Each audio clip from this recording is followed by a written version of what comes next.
इतिहास में कुछ लोग ऐसे हुए हैं जो सिर्फ अपने समय से आगे नहीं थे बल्कि आने वाले सैकड़ों सालों से आगे थे।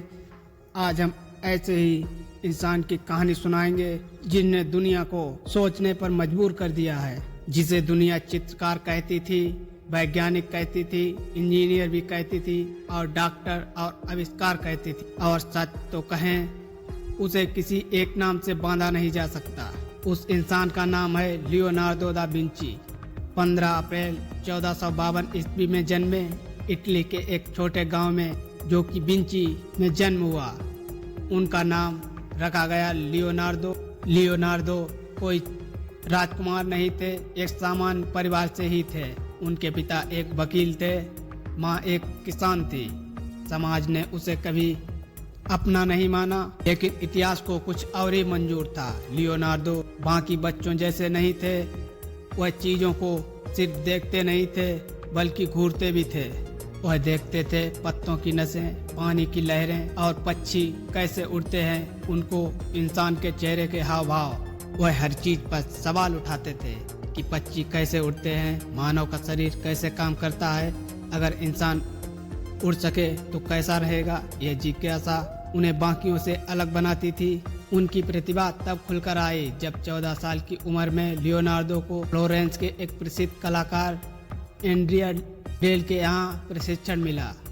यहाँ पर उनकी प्रतिभा खुलकर सामने आई। कहते हैं लियोनार्दो एक चित्रकार ही नहीं, एक बेहतर चित्रकार थे। कहते हैं एक चित्र में लियोनार्दो ने एक फरिश्ते का चेहरा बनाया और वह इतना सुंदर था कि उनके गुरु ने जिंदगी भर बाकी चित्र बनाना छोड़ दिया। यह कोई आम कलाकार नहीं था। जब हम मोनालिसा की बात करते हैं तो हम सिर्फ एक पेंटर की बात नहीं करते, हम बात कर रहे हैं एक रहस्य की। वह मुस्कान कभी पूरी लगती है तो कभी अधूरी। उनकी आंखें आपको हर कोण से देखती हुई महसूस होती हैं। आज से 500 साल पहले लियोनार्दो ने शैडो, लाइट और एंगल का प्रयोग किया। वह आज भी आधुनिक कलाकारों से कई ज्यादा बेहतर हैं और आधुनिक कलाकारों के लिए चुनौती। लियोनार्दो दा विंची सिर्फ एक चित्रकार नहीं थे, उसने कई मानवों के, लगभग 30 मानवों के डेड बॉडी का पोस्टमार्टम भी किया।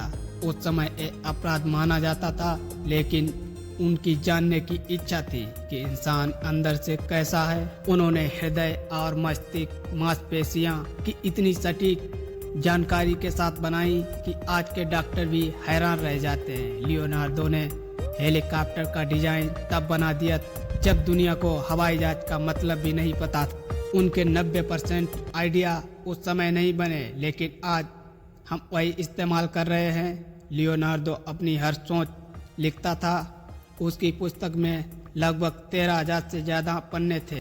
वो हमेशा उल्टा लिखते थे ताकि कोई उनकी सोच चुरा ना सके। उनकी डायरी आज वैज्ञानिकों के लिए एक खजाना से कम नहीं। लियोनार्दो बहुत प्रतिभाशाली थे, लेकिन वह परफेक्ट चाहते थे।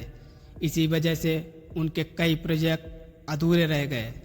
लोगों ने उन्हें आलसी भी कहा, ड्रीमर्स भी कहा, लेकिन सच यह है कि अपने दिमाग की रफ्तार से दुनिया को नहीं बदल पा रहे थे। और 1900 और 1519 ईस्वी में लियोनार्दो ने इस दुनिया को छोड़ दिया, लेकिन वह पीछे छोड़ गया एक ऐसा दिमाग जो आज भी जिंदा है। आज भी उनके आइडिया जिंदा हैं। उनकी कहानी हमें सिखाती है जिज्ञासा ही जीनियस की पहचान है। डिग्री नहीं, सोच महान बनाती है। समय से आगे होना आसान नहीं, असफलता भी महानता का हिस्सा है। अगर दुनिया ना समझे तो भी खुद पर भरोसा रखो। दोस्तों, अगर आज वो जिंदा होते, लोग आज भी उनको ओवर थिंकर कहते, लेकिन इतिहास ने साबित किया कि दुनिया हमेशा जीनियस को देर से समझती है।